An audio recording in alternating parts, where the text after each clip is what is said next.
శుక్లాంబరధరం విష్ణుం శశివర్ణం చతుర్భుజం ప్రసన్నవదనం ధ్యాయేత్ సర్వవిఘ్నోపశాంతయే అగజానన పద్మార్కం గజానన మహార్నిశం అనేకదంతం భక్తానాం ఏకదంతం ఉపాస్మహే.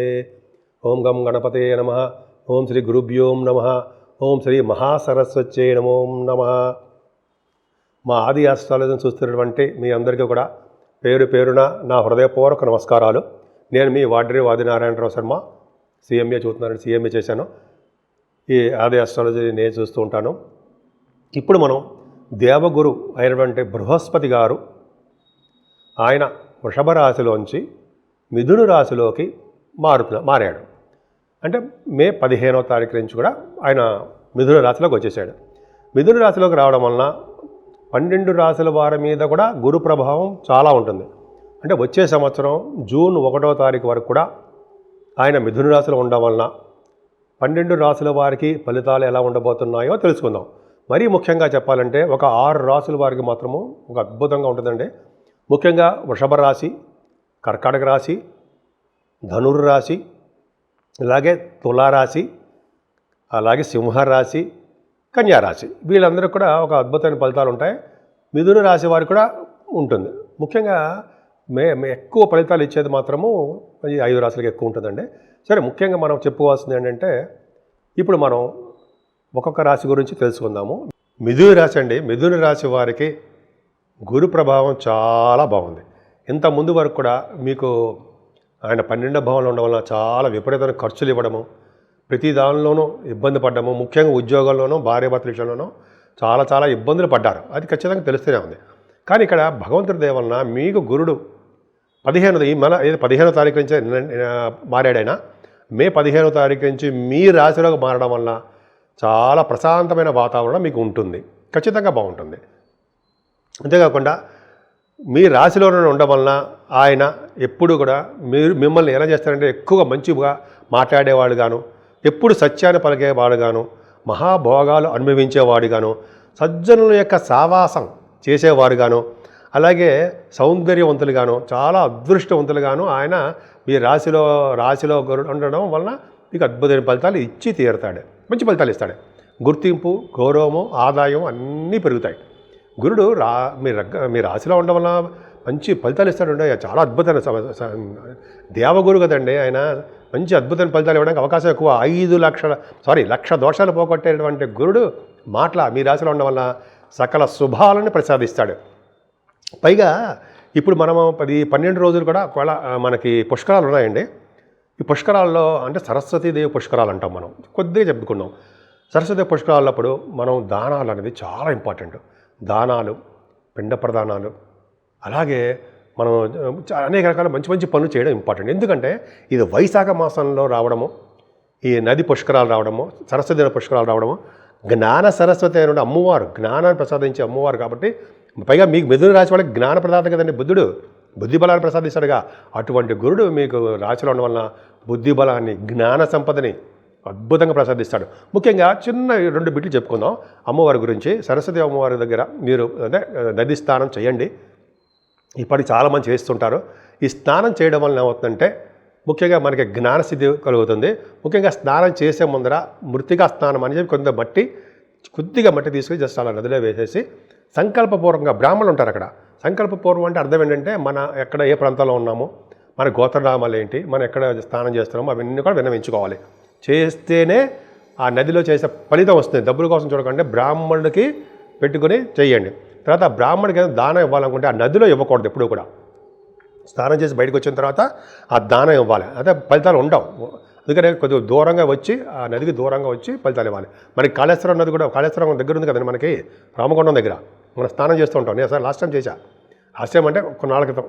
సరే, అది పక్క పెడదామండి. అది ఏంటంటే జనరల్గా మీకు అవకాశం ఉంటే చేయండి.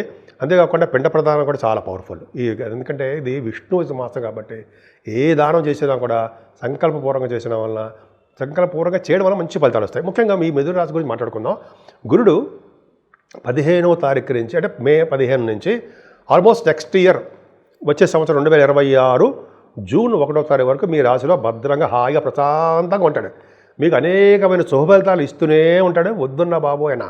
కానీ అక్కడ ఏమవుతుందంటే మీకు 2 నెలల పాటు మీకు అక్టోబర్ అండ్ నవంబర్ అండి. అక్టోబర్ 18వ తారీఖుని కర్కాటక రాశిలోకి వస్తున్నాడు. కర్కాటక రాశిలో ఉన్న గురుడు పరమోచ్చలో ఉంటాడు, అద్భుతమైన ఫలితాలు ఇస్తాడు, కుటుంబంలో వృద్ధిని కలిగిస్తాడు, అలాగే పుత్రులు లేని వాళ్ళు పుత్రులు కలిగిస్తూ ఉంటాడు, ధనయోగాన్ని కలిగిస్తూ ఉంటాడు, కుటుంబంలో బాగా వృద్ధి కలిగిస్తుంటాడు, భోజన వసతులు బ్రహ్మాండంగా ఉండేది చేస్తుంటాడు. సామాన్యమైన విషయం కాదండి, బాగా ధనం బాగా వృద్ధి అవుతుంది. సినిమా రంగంలో ఉన్న వాళ్ళకి, పాటలు పాడే వాళ్ళకి, మాట్లాడే వారికి, ఈ యాంకరింగ్ వృత్తిలో ఉన్న వారికి మాత్రం అద్భుతమైన ఫలితాలు ఉంటాయి. ఈ గురుడే మీకు పంచమస్థానం కూడా చూస్తాడు. పంచమ స్థానాన్ని చూడడం వల్ల అద్భుతమైన ఫలితాలు ఉంటాయి. అంటే పుత్ర సంతానం ఏం కలగడము, అలాగే సాహిత్య రంగంలో కూడా అద్భుతమైన ఫలితాలు ఉండడము, సంగీత సినిమా రంగం కళారంగంలో కూడా మీరు బాగా ఫలితాలు ఉంటాయండి మీకు. అలాగే షేర్ మార్కెట్లో కూడా మీకు బాగా డబ్బు సంపాదించుకునే యోగము అద్భుతంగా ఉంటుంది. అలాగే సప్తమ స్థానం కూడా చూస్తాడు ఆయన. సప్తమ స్థానం చూస్తాడంటే మాట్లాడండి మీకు అంటే భార్యాభర్తల యొక్క అనురాగ దాంపత్య జీవితం అద్భుతంగా ఉంటుంది. ఇంతకుముందు దూరంగా ఉన్న భార్యాభర్తలు ఇద్దరు కూడా కలుస్తారు, మంచి ఒక మంచి లైఫ్ లీడ్ చేస్తారు.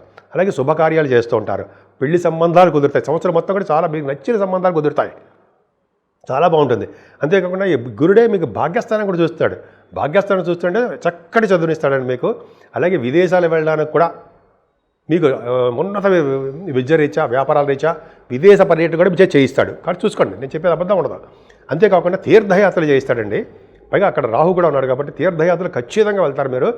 తీర్థయాత్రలు అంటే కాశీ వంటి క్షేత్ర దర్శనాలు, సప్త మోక్షపురాలు, అలాగే మనం అమ్మవారు అంటాం కదా, అమ్మవారి శక్తిపీఠాలు, అటువంటివన్నీ మీరు చూడడానికి భాగ్యస్థానం చాలా బాగుంది. మీ వ్యాపారాభివృద్ధి దినదిన ప్రవర్ధమానం అవుతూనే ఉంటుంది. ముఖ్యంగా ఇంత ముందు ఉన్నదానికంటే మిథున రాశి వారికి చాలా హ్యాపీగా, చాలా సంతోషంగా, ఆనందోత్సవాలతో గురుడు వలన మీకు అన్ని శుభాలు జరుగుతాయి, అంత సందేహం లేదండి. ముఖ్యంగా మీరు అమ్మవారిని పూజించండి, అద్భుతమైన ఫలితాలు అంటే అవే వచ్చి తీరుతాయి. ఇప్పుడు మనం చక్కగా రెమెడీస్ చెప్పుకుందామండి. రెమెడీస్ అంటే ఏం లేదండి, స్వామివారిని ఏ దేవుని పూజిస్తే చక్కగా బాగుంటుంది, మరింత శుభఫలితాలు వస్తాయి అని చెప్పుకుందాం. రెమెడీస్ ఏముంటాయండి ఇక్కడ, గురువుగారే బ్రహ్మాండమైన మనకి ఫలితాలు ఇస్తున్నప్పుడు రెమెడీస్ కాదు కానీ చక్కగా మంచి ఫలితాలు ఎలా ఉంటాయో చెప్పుకుందాం. ఏ దేవుని పూజిస్తే మరింత శుభకరంగా ఉంటుంది చెప్పుకుందాం. ఫస్ట్ ఏంటంటే మేషరాశి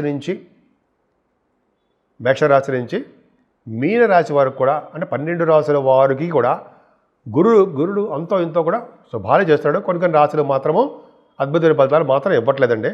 ఫస్ట్ పాయింట్ ఏంటంటే మనకి 15వ తారీఖు నుంచి మీరందరూ పుష్కర స్నానాలు చేసే ఉంటారు నాకు తెలిసి. అంటే మనకి జ్ఞాన సరస్వతి దేవి అమ్మవారి యొక్క నది పుష్కరాలు వస్తున్నాయి కదండి.